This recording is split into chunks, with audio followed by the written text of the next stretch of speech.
Park Avenue, mahogany and marble, a room full of people who measure worth in commas. My wife, Vicky Harrow, inherited $18 million. Me? Attorney Whitaker slid me a dusty envelope like he was passing a parking ticket. The room laughed, the surgical kind cuts without blood. I'm Jack Miller, the Toyota in a garage of Bentleys, a charity case they keep for texture. I didn't open it then. I thumbed the flap while Vicky toasted New Beginnings and called me authentic, which is rich people for embarrassing. Inside, a single line waited beneath a Swiss bank number. This is for my son-in-law, in whom I'm well pleased. Not tolerated. Not thanks for marrying up. Pleased. If you've ever wondered how fast a dynasty can rot from the inside, here's the answer. It starts with a laugh, a line of ink, and a man who's had enough. I thought I'd been handed nothing. Truth? I was holding the fuse. Name's Jack Miller. Queens born, Union raised. My dad swung a hammer until his knees gave out. My mom worked doubles at a diner that smelled like coffee and courage. I wasn't poor, just practical. Coupon book practical. Patch the tire practical. Then I married Victoria Harrow, Park Avenue royalty. If Queens is sneakers on a subway, Vicky is heels in a chauffeured town car. At first it felt like a movie where the underdog gets the girl. Then the credits didn't roll. Dinner conversations turned into small talk I had to Google. Vacations required a wardrobe I didn't own. I kept telling myself love is bigger than background, that grit travels well. But in rooms where eye contact is currency, I realized I was overdrafted. Still, I tried to fit, shined my shoes, learned which fork wasn't for salad, laughed on cue. I thought effort could bridge the gap. Then came the will reading, and I learned some gaps are canyons, and some canyons echo. Park Avenue penthouse. Marble floors that could ice a knee, windows that made Manhattan look like a painting. Attorney Samuel Whitaker did the honors, voice like a metronome for the wealthy. The Harrows gathered in silence that wasn't silent. Watches ticking, jewelry whispering, champagne breathing. I stood near the back, where the carpet didn't dare complain. If you've ever attended a retirement party where everyone's eyeing the sheet cake like it owes them money, you know the vibe. Except this cake was an empire. Whitaker cleared his throat, and the room leaned forward like corn toward sunlight. He read Richard Harrow's wishes, precise, clean, the way rich men prefer their sentences and their lawns. Vicky took my hand, squeezed once, not reassurance, more ownership. The air smelled like lilies and legal fees. I told myself to blend in, breathe slow, remember my posture. You don't have to be fluent in money to recognize when you're the only one without a translator. Then Whitaker said her name and the room exhaled. Vicky slid to the front like the room owed her a runway. Black dress, diamond studs, that Harrow posture, head high, chin steady, smile rehearsed. Brandon, her brother, perched at a corner like a smug gargoyle, cufflinks flashing when he laughed without sound. If you've met a Little League dad who heckles the umpire from the stands, you've met Brandon. Same energy, shinier watch. The family spread out like a living museum exhibit. Old money, glass cases removed. In another life, I'd be repairing the thermostat in a place like this, not standing under its chandelier. Whitaker's eyes stayed on the page. He did not read rooms, he audited them. I thought of my father's advice. When you're the only ladder in a room full of roofs, stand straight. I tried. Shoulders back, jaw set. Vicky didn't look at me. She looked through me, as if I were a window and behind me was a better view. Then Whitaker said the number 18 million, and every earring in the room smiled. $18 million, said clean, like a weather report. The kind of number that changes how people hold their shoulders. Vicky's smile went from polite to historic. A few relatives did mental math fast enough to fog the glass. Me? I've seen a foreman hand out overtime with less ceremony. Yet I understood what it meant. Security with a view, summers that last longer, apologies that no one has to say out loud. I was happy for her. I truly was. Richard had built this. He didn't just write checks, he wrote chances. I looked at Vicky, hoping for a squeeze of the hand, something to say we were still we. She clinked glasses with an aunt who called me dear, the way people say receipt. Whitaker turned a page, the paper barely whispering. I waited for my name, not for money. I wanted acknowledgement. a sentence with my full name in it. Sometimes respect costs more than cash. The room quieted again. My turn was next. Or so I thought. Jack Miller, Whitaker said, like he'd found a typo. He reached into his briefcase and produced a small, dusty envelope, the kind you'd use to tuck away a spare key, not a future. A cousin snorted. Someone's bracelet giggled. The envelope felt light in my hand, like a dare. You learn a few things as you age. Don't shake a ladder, don't chase a bus, and don't open something important while people are waiting to laugh. I slid it into my jacket. The room performed its ritual. Sympathetic smiles, the kind you send to a neighbor when his team loses. I smiled back. In my head, I was back at my mom's diner, watching her pocket a single tip and make it stretch. A dusty envelope? I could make that stretch too. Vicky leaned over, whispered, "Probably a thank you card." The words were soft, the knife wasn't. Brandon raised his glass. "To generosity," he said, and the room drank. Whitaker looked at me, briefly, oddly, and looked away. That look stayed. We drifted into the reception where champagne does the talking. Vicky slipped into stories that began with "we" and ended with "I." She called me authentic for her friends, as if I were a rustic centerpiece. "He still drives his Toyota," she said, like it was a personality test I'd failed. People laugh the way people do when they've never worried if their card will swipe. I've been around long enough to know you can't teach humility. Life rents it to you, month to month. I kept my hands in my pockets, found the envelope again, paper against knuckle, a reminder. I thought of the men I know who fix furnaces at midnight, who button their emotions and go to work anyway. I thought of marriages that are built like houses, some on beams, some on paint. Vicky's laugh rose over the room, bright, practiced. "Probably a note from Dad," she said. "He was fond of gestures." The word fond landed like a nickel in an empty jar. Gestures echo. Some of them detonate. Brandon circled with his pack, all handshake grip and playground swagger. "Maybe it's a cleaning job at the Hamptons place," he said, and the circle warmed to the flame. I've heard better humor in a break room at 3 a.m., and it came with a wrench. I let the joke pass like a slow ambulance. There's a dignity in choosing which blows to absorb. Older guys know you can win the moment and lose the room. I took a sip of club soda and spotted Whitaker across the crowd. He wasn't laughing. He wasn't even pretending. He watched me as if he'd placed a book in my hands and wanted to see if I could read it. People think the poor are invisible. Truth is, we're mirrors. Stand close and you'll see yourself. Brandon clapped my shoulder, too hard, the way boys prove things to each other. I measured my breath, counted to 5, and let the noise wash over me. Then I caught Whitaker's eyes again. They said, "Later." You remember the looks that don't match the moment. Weddings, births, locker rooms after a loss. Whitaker's eyes had the weight of a man who knows where the stairs are in a smoke-filled building. I moved toward him through a sea of cologne and congratulations. He adjusted his tie, the only tell a careful man ever gives. "Mr. Miller," he said, and for the first time that night, my name sounded like it belonged here. "Open it when you're alone." Not a suggestion. Instruction. He didn't linger. Good lawyers never do. Back near the bar, Vicky was planning out loud. Contractors, dates, a yacht charter, as if the future could be scheduled like a manicure. I nodded in rhythm to keep the peace. Every long marriage I admire has a shared language of pauses. Ours had a schedule of announcements. I slipped the envelope deeper into my jacket, where important things go when you can't afford to lose them. I told myself I'd wait. But curiosity is a loud roommate. We rode home in a hired car, the city scrolling by like a stock ticker. Vicky texted, Brandon bragged, and I watched our reflections pass over dark glass. Back at the brownstone, one good room, one great chair, both chosen by me.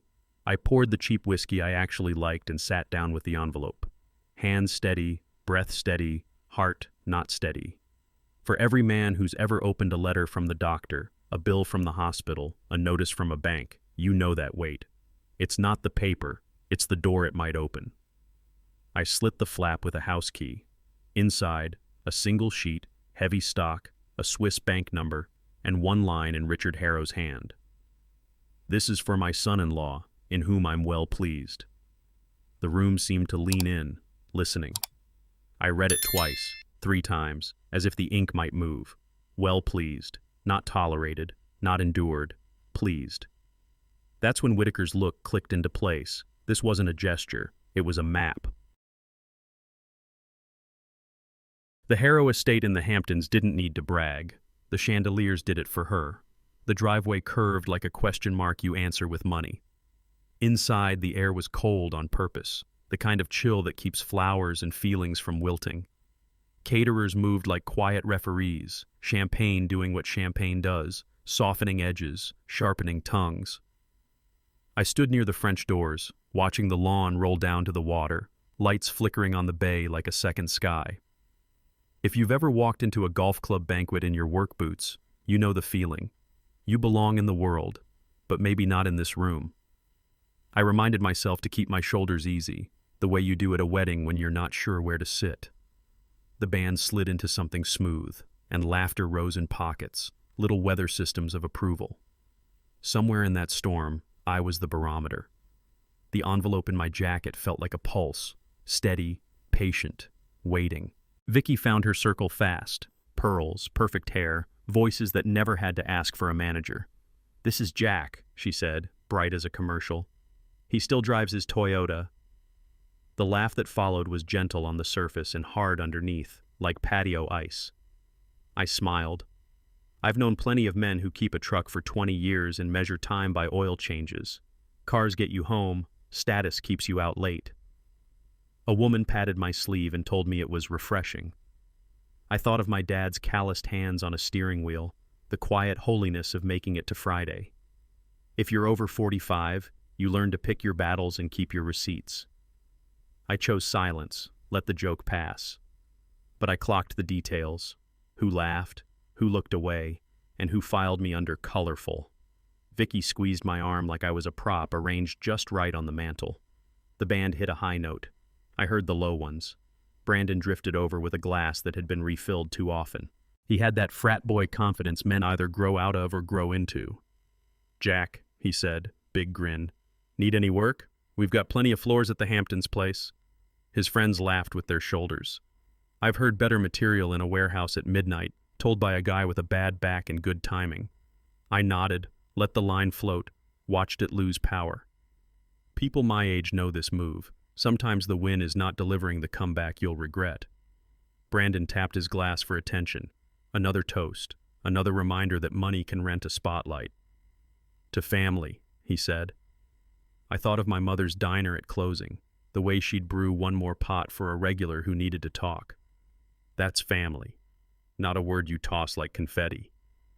Vicky's smile didn't reach me. I set my glass down, steady. If I was a joke tonight, I'd choose the punchline.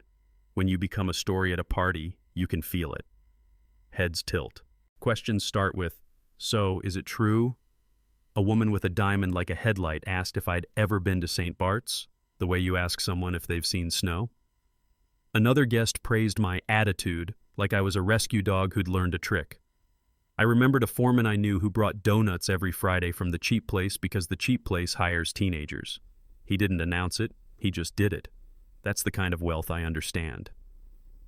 I drifted toward the deck, where the night smelled like ocean and wet cedar. The house glowed behind me, a museum of expectations.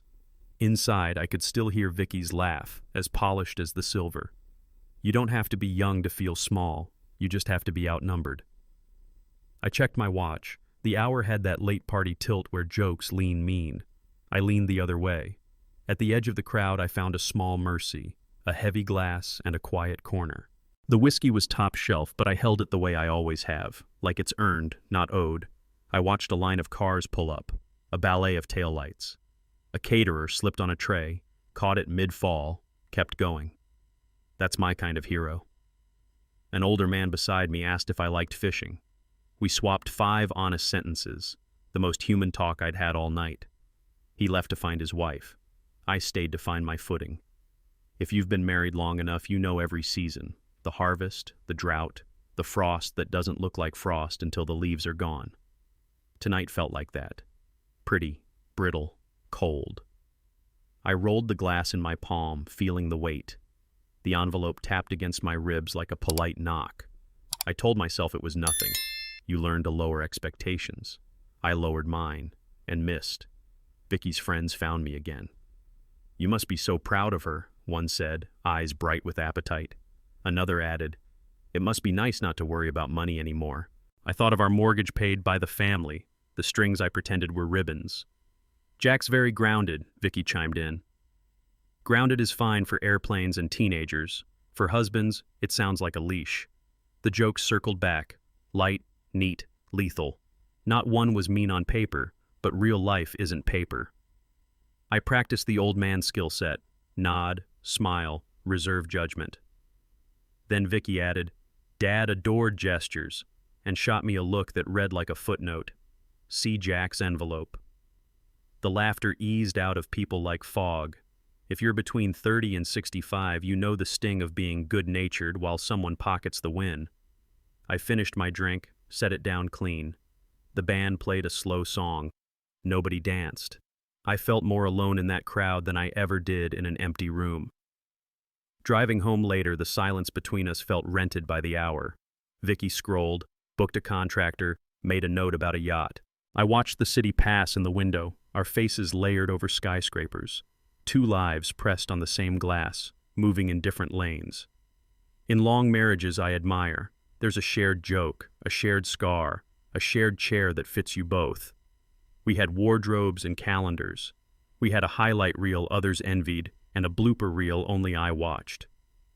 "Proud of me?" she asked, not looking up. "Always," I said, and meant the part where hard work builds something. But what we were building didn't feel like us. It felt like a stage set, beautiful from the seats, flimsy from behind. If you've ever kept the peace by giving away your peace, you know the exhaustion. A red light held us. She checked her reflection. I checked mine. "You'll be fine," she said, which is not the same as "we'll be okay." The light changed. We didn't. Back at the brownstone, the good chair waited like an old friend who doesn't ask questions. I hung my jacket, then didn't. The envelope made the choice for me. Funny how paper can weigh more than stone. I turned it over in my hands, feeling the grit on the flap, the way you might test a tool before you use it. A man learns over years to recognize thresholds. First mortgage, first layoff, first time you say "I'm sorry" when you aren't sure you are. This felt like one of those doors. I set the envelope on the table, poured the modest whiskey I actually enjoy, the opposite of the party's liquid applause. Vicky moved upstairs, voice rising and falling in the rhythm of plans. I sat still, counted my breath, listened to the house settle. The city hummed. The envelope waited. "Tomorrow," I told myself, the way you tell yourself about the diet, the walk, the hard conversation. Then I remembered Whitaker's eyes. Tomorrow became tonight. I slit the flap with my house key, one clean line, like cutting a new path through old woods. Inside was a single sheet, heavy stock, the kind of paper that makes you sit up straight. At the top, a Swiss bank's name. Below it, an account number written in a steady hand I recognized from holiday cards and corporate letters. And then the line, "This is for my son-in-law, in whom I'm well pleased." I said it out loud to hear if it still sounded real. Well pleased. I've heard tolerate, manage, get by. I know those words. This was not them. My mind flicked through years like channels. Dinners endured, jokes swallowed, small mercies counted. Why me? Why this? If you've ever been told you did a good job by someone who never says it, you know the jolt. I pulled my laptop close, the old fan whining like a stubborn neighbor. Fingers hovered over keys.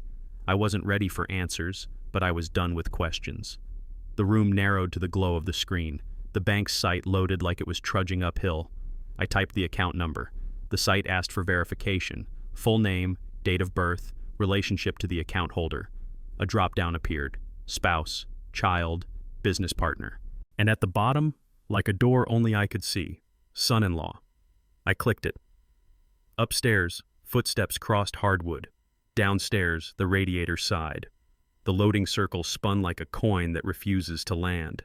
In the blank seconds, I thought of every garage I'd stood in fixing something that couldn't be fixed, of every morning I'd put on the same jacket and gone back anyway. The page resolved. Numbers arranged themselves into a horizon I'd never seen. I leaned in, breath caught and held. The city outside carried on, horns and hope. Inside, a new map unfolded. I didn't shout. I didn't move. Men my age learned to accept both miracles and bills with the same face. But make no mistake, something enormous had just begun. I held the page like it might bruise. Zurich Liberty Bank at the top, an account number written in Richard's careful hand, and that single line, "This is for my son-in-law, in whom I'm well pleased." I've seen a lot of notes in my life, pink slips, overdue notices, a doctor's call me scribble, but never one that sounded like a blessing. In my head, I heard Vicky's laugh at the party, Brandon's toast, the way authentic landed on my shoulders like a label. I put the paper flat on the table, centered it the way you center a family photo that matters. I wanted to believe, the way you want to believe a mechanic who says, "It's a cheap fix," or a boss who promises, "Next quarter." But belief is expensive. The house ticked, the city hummed. The sentence glowed in my chest like a pilot light. I opened my laptop. It groaned to life. If this was a joke, it was a cruel one. If it wasn't, it changed everything. I've known doubt longer than I've known wealth. Doubt keeps you from buying shoes too soon, from bragging too early, from trusting a handshake you haven't earned.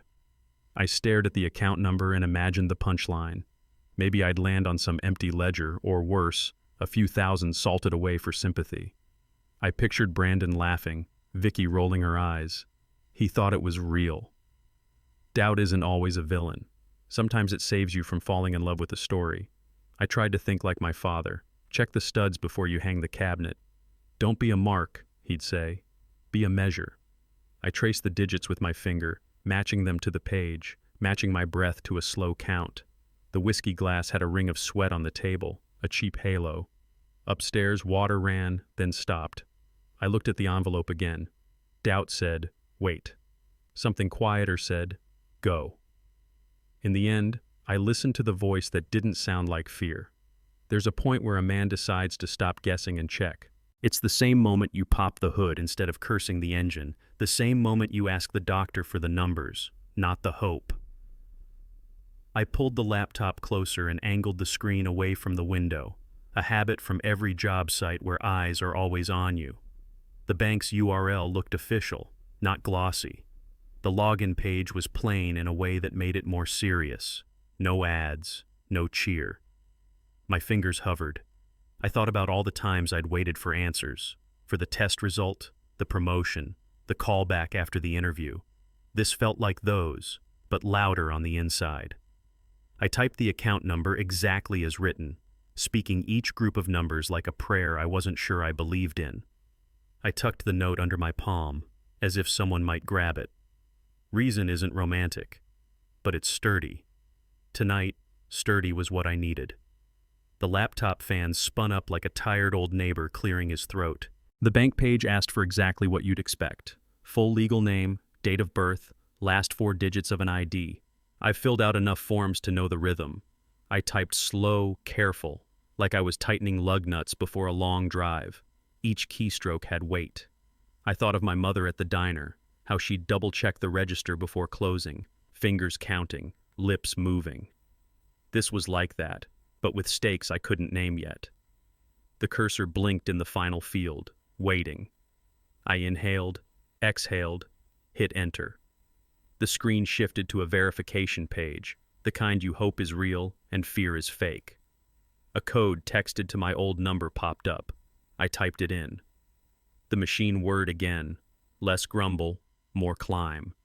In the quiet between screens, I heard my heart in my ears. Somewhere outside, a siren passed, urgent and distant. Inside, urgency was personal. Relationship to account holder, it asked. A neat little drop-down menu like a fork in the road. Spouse, child, business partner. Then, at the bottom where you wouldn't look unless it applied, the word that fit like a custom jacket, son-in-law. I clicked it and felt something shift, like a key finally turning after years of jiggling. People who haven't married into power don't know this, but titles matter. Not publicly, on paper. Paper decides who gets called, who gets copied, who gets cut out. Seeing that word there told me this wasn't an afterthought. Richard had planned this for me. Not for Vicky, through me. For me. My throat tightened in a way I hadn't felt since my wedding vows. I clicked continue, sat back, and wiped my palm on my jeans. The laptop thought about it. I thought about it too. If this account was real, the man I'd misjudged had seen me clearer than the woman I married. The loading wheel turned like a slow coin. The screen pulsed, one of those tasteful progress bars that never tell the truth. Time stretched.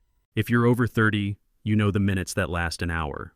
Waiting for a biopsy call, watching a contractor miss another deadline, sitting beside a hospital bed counting breaths. This was that flavor of waiting. The house creaked like an old friend changing positions. A delivery truck rumbled past. The radiator exhaled. I pressed my thumb into the edge of the table, grounding myself. I thought of the Hamptons' laughter, the word authentic, the way my name sounded wrong in Whitaker's mouth until it didn't. The bar crept forward, stopped, crept again. I could have closed the laptop and gone to bed, pretended none of this existed, woken up to the same life with the same jokes. But once you open the door, you can't unknow the hallway. The page flashed white, then settled.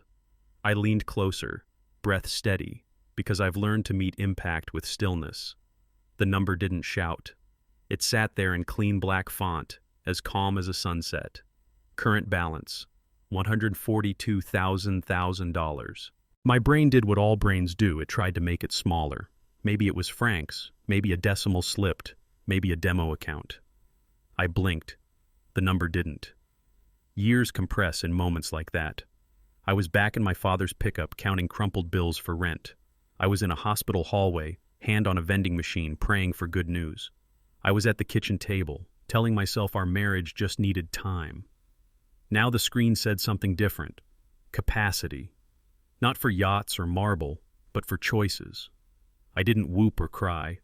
Men my age save those for funerals and final outs. I let the number sink in the way rain sinks into dry ground, slow, stubborn, undeniable. Then I let out a breath I didn't know I'd been holding for 5 years. The room felt larger.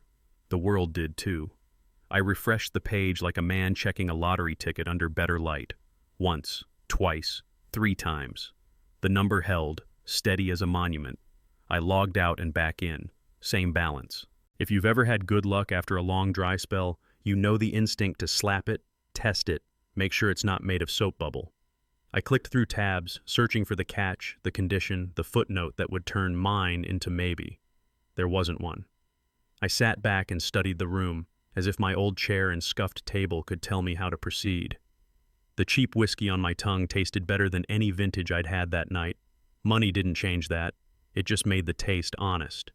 Upstairs, floorboards creaked, Vicky moving or the house remembering old steps.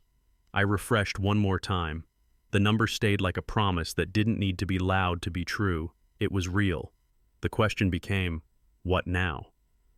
Under the balance sat a small folder icon I'd overlooked in the flood of zeros. Harrow Legacy, private. The kind of label that tells you to mind your business and invites you in anyway. I clicked. A tidy list appeared. Property deeds, investment summaries, offshore accounts, a catalog of quiet power. Then a subfolder. Correspondence. Personal. My name sat in the subject lines like a watermark. Another. Forensic. Internal. Words like irregularities. Vendor analysis. Disbursement trail. I scrolled, heart lifting and sinking in the same motion. This wasn't just money. This was a map of an empire, and in places, the rot beneath the marble. I opened a letter first. Richard's handwriting filled the screen, measured, unhurried. He wrote about the night Vicky mocked my wine choice and the way I refilled everyone's glasses anyway. He wrote that dignity is a kind of wealth, too. I closed the letter and stared at my reflection in the black laptop bezel. The number was one thing, this was another. I clicked the forensic internal folder. Spreadsheets, emails, recorded call transcripts, vendor names I didn't recognize, payment trails that zigzagged like lies. One document labeled Miami Project Summary, another called Board Expenses Anomalies. If you've ever found a leak in a ceiling and traced it to a burst pipe 2 floors up, you know the mix of dread and relief. The evidence didn't whisper. It sang. There were memos with Brandon's approvals on phantom contractors, corporate cards swiping at luxury spas under client development. Dates lined up with weekends. Vicky told me she was working on strategy. My palms went damp. Not because I didn't expect greed, wealth attracts it the way porches attract moths, but because Richard had seen it, tracked it, and handed me the ledger. I sat back, breathing like a man at the edge of a roof. The money could change my life. These files could change theirs. I scrolled to a file marked Next Steps. I clicked and felt the room tilt. I opened Correspondence Personal and found Richard's handwriting again, digitized but still steady. "Jack," he began, like we were sitting in the same room. He wrote about character the way some men write about profit, patient, precise. He recalled small moments I'd forgotten, refilling a guest's glass before my own, fixing a loose cabinet door after a dinner no one thanked me for. "A man shows himself when no one's keeping score," he wrote. I could hear my father in that line, the click of his wedding band against a wrench. Richard wasn't flattering me. He was measuring me. "You enter rooms with your hands open, not your palms up," another page said. Older men know the difference. I wasn't crying, but I wasn't breathing right either. I'd spent years believing I was tolerated. These letters argued I'd been seen. In a family that valued margins, he valued the man. The climax came quiet. The next letter began, about legacy.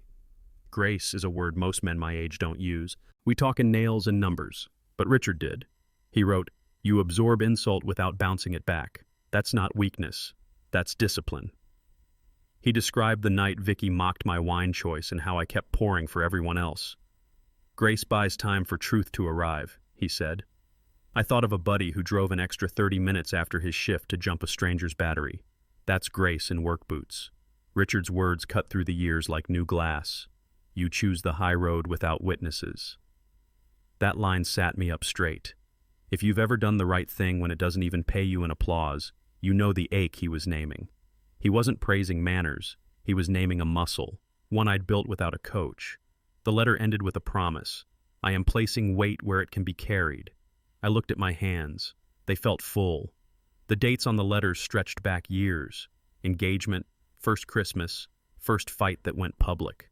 He'd been watching, not like a critic waiting to boo, but like a craftsman inspecting a beam for true. One note recalled a Sunday when I cleared plates while the family debated hedge funds.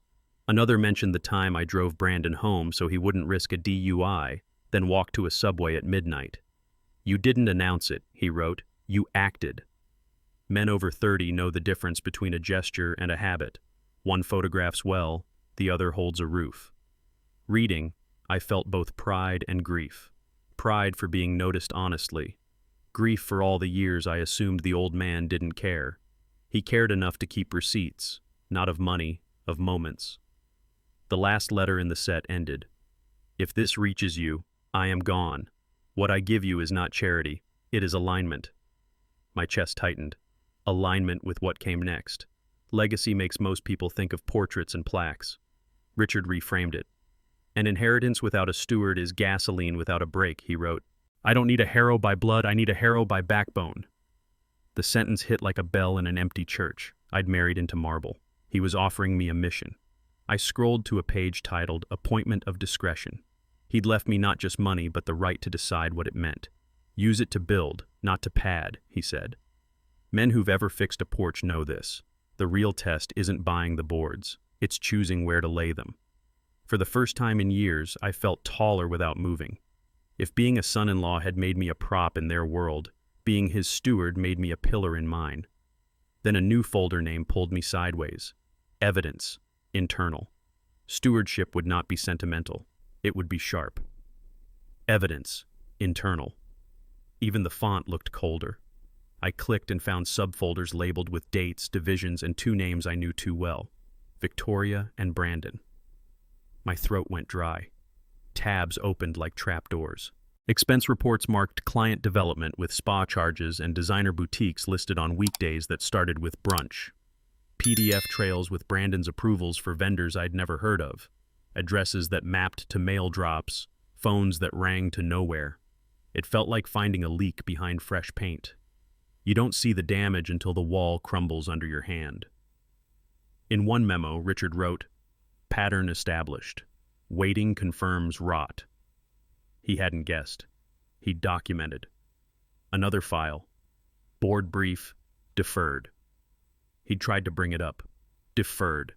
The kind of word that delays justice and invites ruin. My jaw tightened. This wasn't gossip. It was math. And if math stays quiet long enough, it explodes. I kept scrolling. The numbers were about to speak louder. I wanted it to be sloppiness, careless, immature, something you could fix with a hard talk and a tighter leash. It wasn't.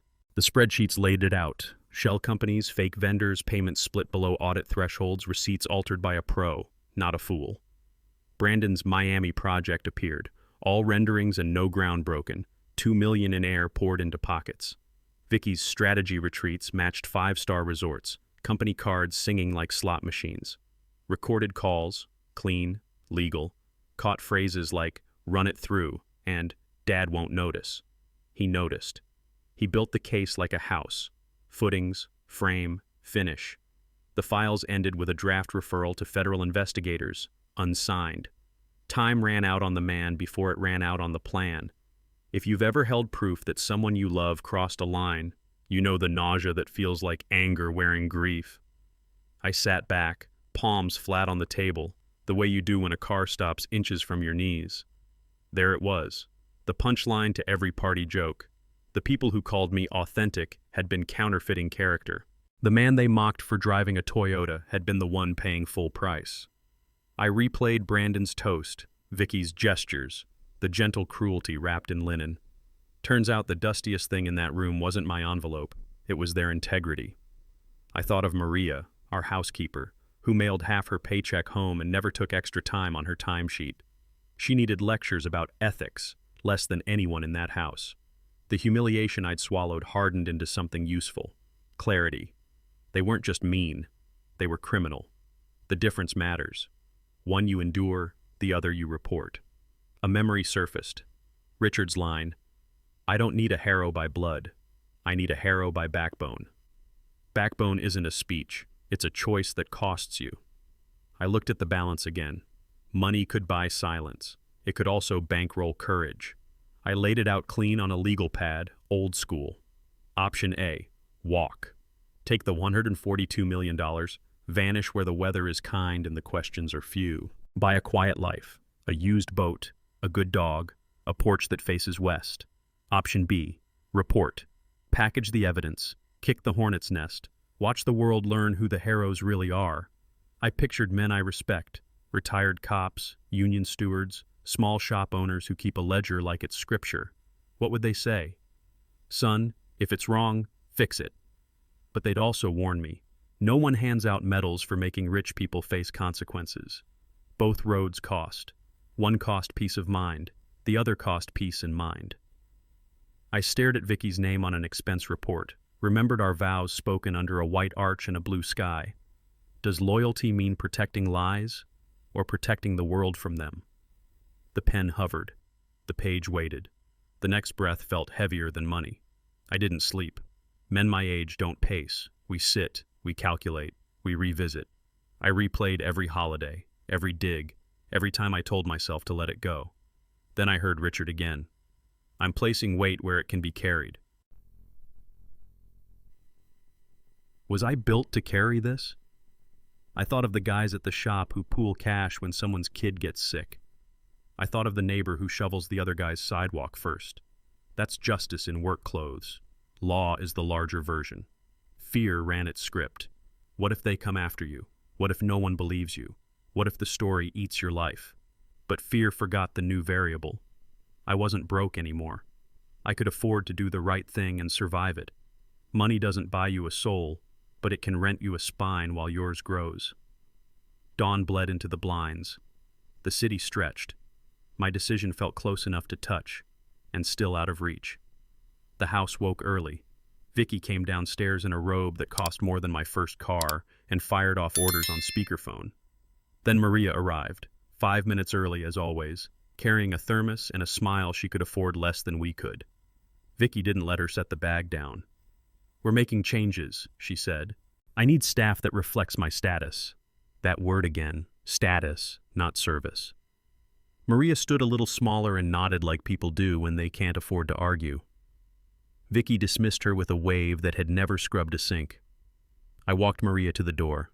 She thanked me for the good years, as if kindness had been extra. I watched her go, thermos tucked like hope. Something settled in me, not anger, alignment. Richard's ledger, my father's rules, Maria's dignity. The road was chosen. I went back to the table, opened a blank document, and titled it the way a man names a job he intends to finish, to the FBI. Maria stood in our doorway, thermos in hand, while Vicky said, "Not refined enough," like she was grading linens. Maria nodded, the way people do when rent is due no matter how they feel. I watched her tuck her eyes down, save her tears for a safer room. I've seen that look. On men told their job, moved to Texas, on women counting pills at the pharmacy counter. Vicky closed the conversation with a wrist flick that had never scrubbed a sink. Something in me quit waiting. You spend years telling yourself to keep the peace, to make it work, to take the high road. The road ends when it runs over someone who's done nothing wrong. I walked Maria outside. She thanked me for the good years, as if kindness was extra. When she turned the corner, I turned a corner too. The seconds after a final straw are quiet. No speeches. Just a decision stepping into its boots. I went upstairs, opened the safe, and pulled out Richard's stationery. Maria cried in the stairwell, soft, careful, to keep dignity where money couldn't. I pressed cash into her hand, not charity, a bridge. She resisted, then accepted, because grown-ups know when to choose practical over pride. "You're a good man, Mr. Jack," she said, and left me with a sentence I had to live up to. Back inside, the house smelled like citrus cleaner and distance.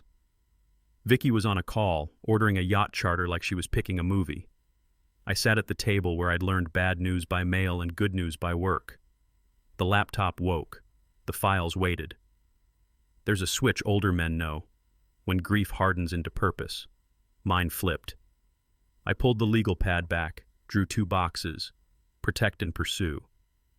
Under protect, I wrote Maria's name, my own, and one number, $12,000, enough to leave if the storm blew back. Under pursue, I wrote compile, verify, deliver. I wasn't out for drama, I was out for daylight. I opened a clean account at a bank with no Harrow fingerprints. The transfer page looked simple, which is how dangerous tools often look. I moved $12 million, no more, no less. It wasn't a getaway fund, it was oxygen. Men who've lived hand to mouth know the cost of fear. I wanted to make choices without my hands shaking. The rest, $130 million, stayed where Richard left it, exactly as he intended.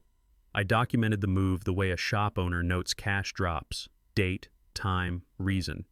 An honest ledger protects you twice, once now, once later. I pictured the critics already forming, opportunist, ingrate, thief. Let them talk. Paper talks louder. When the confirmation pinged, I didn't feel rich. I felt responsible. I closed the tab and reopened the folders that mattered. Forensic, internal, correspondence, personal, board brief, deferred. The screen's glow flattened my shadow on the wall. Insurance in place, I could finally do the job a man does when no one else will. Evidence is only useful when it's in order. I built a structure like framing a house. Studs first, then drywall, then paint.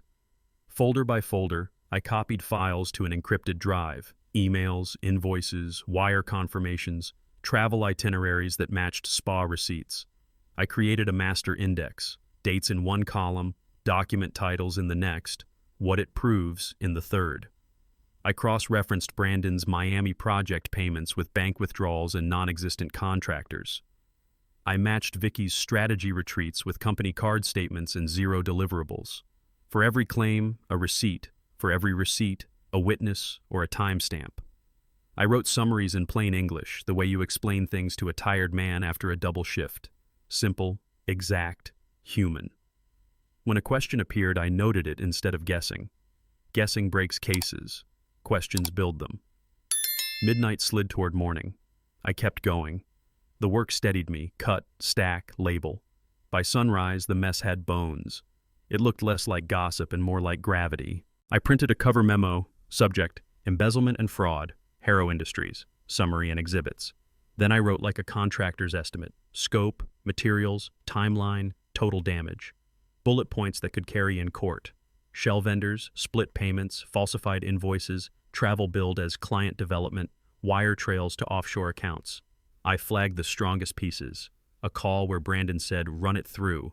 An email where Vicky approved brand retreats with zero agenda. A memo from Richard documenting patterns and intent. Every exhibit got a tag. Exhibit A1 through A40 for Brandon, B1 through B28 for Vicky. I added a one-page executive summary for the overworked. What happened? Who did it? How we know? Where to look first? No flourish, no speeches. Just nails, set and driven. I burned 3 encrypted copies to separate drives, sealed each in a manila envelope, and labeled them by destination. When I finished, I felt the relief you feel after setting a heavy beam. It's up, it's level, it'll hold. I chose 3 FBI field offices in different cities. New York for jurisdiction, Miami for the project, Chicago for distance and redundancy. Redundancy keeps bridges standing. I shipped the packages overnight, signatures required, tracking numbers copied twice. I also emailed a secure link to a restricted folder because paper can be lost and links can be overlooked. Belt and suspenders. I wrote a cover line that would make a weary agent keep reading.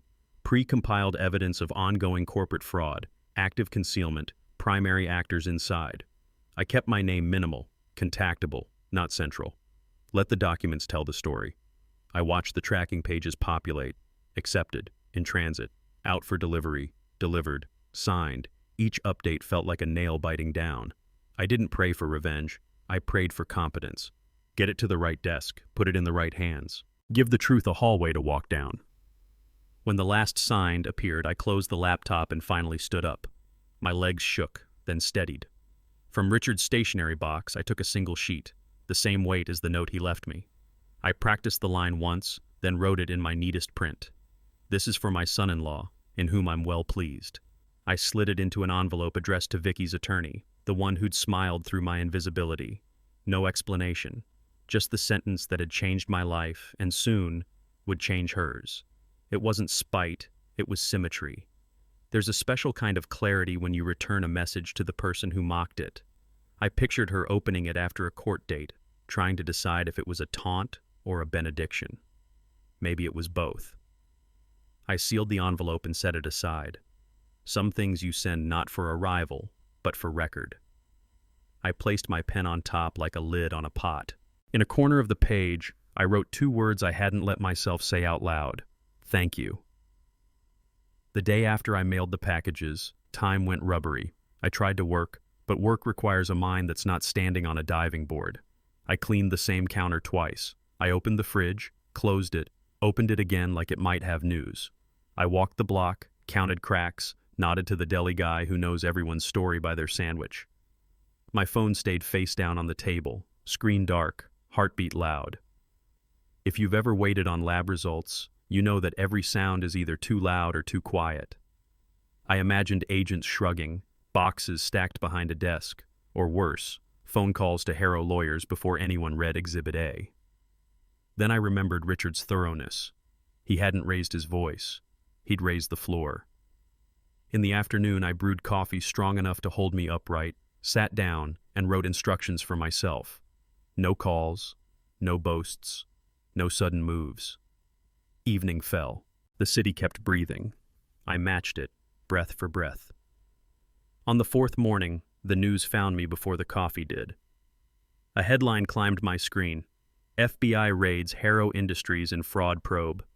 Then footage, agents in windbreakers, boxes carried down a glass staircase I'd once been told not to touch.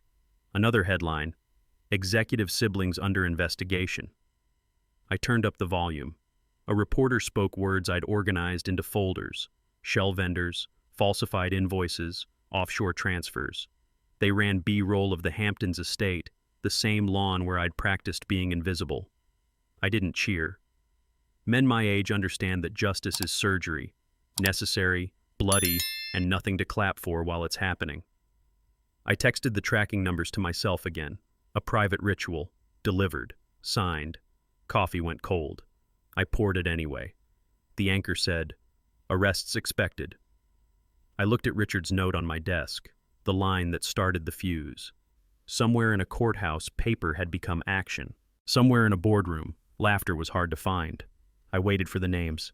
I didn't have to wait long. The camera caught Brandon first. Jaw slack, suit perfect, wrists meeting stainless steel like a handshake he didn't want. He tried the smile that used to open doors. It didn't open this one. Then Vicky emerged, sunglasses on, lips pressed into a line I'd seen over dinner plates and bank statements. A reporter shouted, "Ms. Harrow, any comment?" She didn't answer. The agents did, with motion. In the car, door shut, wheels turning. The Chiron called it fall of a dynasty. I watched in a quiet kitchen, the same room where I'd been sized up as authentic. The TV's tinny audio filled the space where our marriage used to live. I thought of Maria's thermos, of my father's wrench, of the men who show up and the men who show off. The cuffs clicked once on screen and again in my chest, the sound of a story changing tense. My phone buzzed. A secure email marked, "Received, thank you." "Thanks, Sharon." I closed my eyes. The next move would define me. By noon, the headlines had braided into a single chant, fall of the Harrow dynasty. Every channel had a panel. Every panel had a theory. Anchors spoke in that careful tone they save for hurricanes and CEOs. They rolled footage of the Park Avenue lobby I'd once tiptoed through, now crowded with microphones and men in jackets that said FBI. It's strange watching a world that ignored you finally pronounce your name correctly. Neighbors texted links with question marks. I let the phone vibrate on the counter like a trapped bee. If you're over 30, you learn how to let noise pass. I brewed coffee the way I like it, strong, no sugar, and stood at the window while New York did what it always does, move forward. The city didn't care about dynasties, it cared about Tuesdays. On TV, a legal analyst said, "Paper tells the truth." I looked at my stack of receipts and felt the quiet satisfaction of a job measured, cut, and nailed. The story had legs now. It could walk without me. They showed Brandon exiting the building, flanked by agents who didn't care about his last name. He reached for charm and came up with nothing. The camera zoomed close enough to catch the sweat at his temple, the calculation in his eyes trying to solve a math problem with no right answer. I remembered driving him home that night. He was too drunk to stand, the way he called me buddy when he needed something and pal when he didn't. I used to think he'd grow out of that college boy swagger. He'd grown into it. Now he was learning a lesson plenty of men learn too late. A smile doesn't unlock steel. An older reporter said, almost kindly, "Mr. Harrow, this is serious." Brandon tried to smirk anyway. It slid off his face. The cuffs reflected a bit of winter sun, two small mirrors, telling a single truth. I turned the volume down. I didn't need to hear him. I'd been hearing him for years. Vicky came down the courthouse steps later, sunglasses on, jaw set. The woman who curated every room she entered had no control over this one. A friend I'd seen at our parties hovered at the edge, unsure whether to offer a hand or hide hers. She chose the latter. That's how status works when the wind shifts, fast and always away from trouble. Vicky's voice cracked as she said, "No comment," a phrase that feels like power until it sounds like retreat. I remembered the night she called me authentic, the way people call a coffee table rustic when they mean scratched. For the first time, I didn't feel small. I felt sad, for what we could have been if truth had been our style. An anchor noted, "Her circle is shrinking." Circles do that when they're drawn with money. I muted the TV, and for a minute the only sound in the kitchen was the clock. Steady, honest, the tick you can build a day around. By evening, the financial reports hit.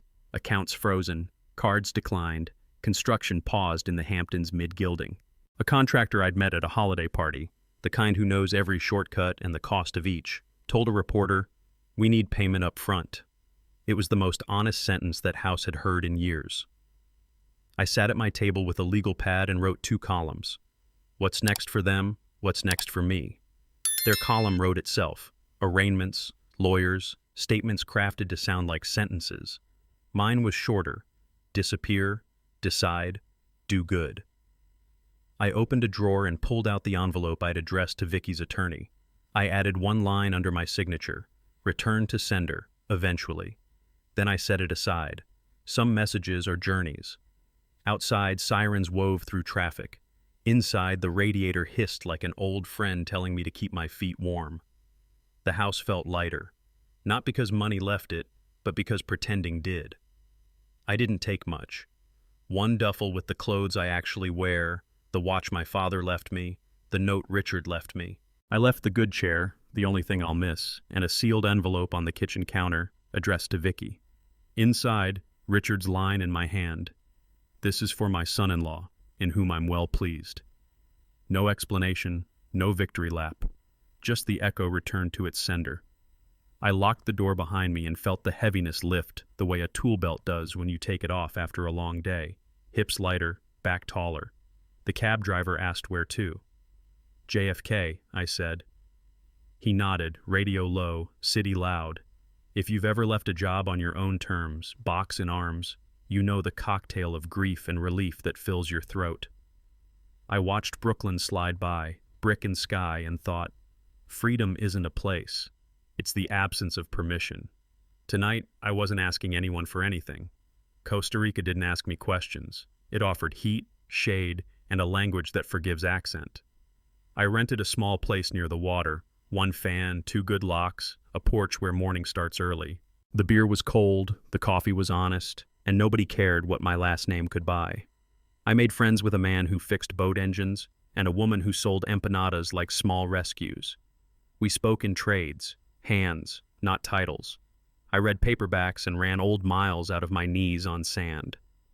Some afternoons I thought about buying an island. Then I remembered what loneliness costs. Better to buy a new habit. Gratitude. I kept the Swiss accounts portal bookmarked but closed, the way you keep a fire extinguisher. Nearby, not a lifestyle. When the sun burned down into the sea, I sat quiet and let my lungs practice joy. They were rusty, but willing. The past didn't call. It didn't have my number anymore. Money is loud when you worship it, and quiet when you work it. I called Whitaker from a secure line and told him what I wanted. A foundation in Richard's name, paperwork clean, mission plain, working families first. He didn't ask why. He already knew. We set up the Richard Harrow Foundation for working families with rules that would make my father proud. Low overhead, transparent books, decisions made at tables without centerpieces. We hired a director from a legal aid clinic and a finance lead who used to reconcile union funds down to the dime. I kept my name off the masthead. The work didn't need my face. We started small.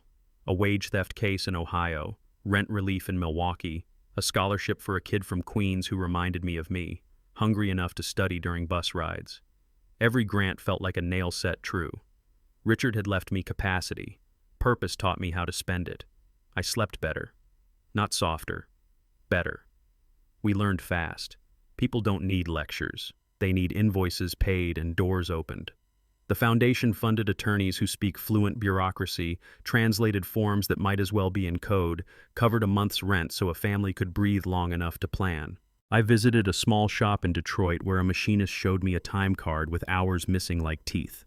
We got him back pay and his smile back, in that order. In Fresno, we helped a widow keep her house when a bank mistook grief for weakness. None of it made the news. All of it mattered. Older men shook my hand like we were exchanging tools. Grandmothers hugged me the way only grandmothers can, tight enough to fix something you can't name. The money didn't shrink. It multiplied in meaning. I found myself laughing in simple places. A waiting room where someone finally heard good news. A parking lot where a man didn't have to choose between gas and groceries.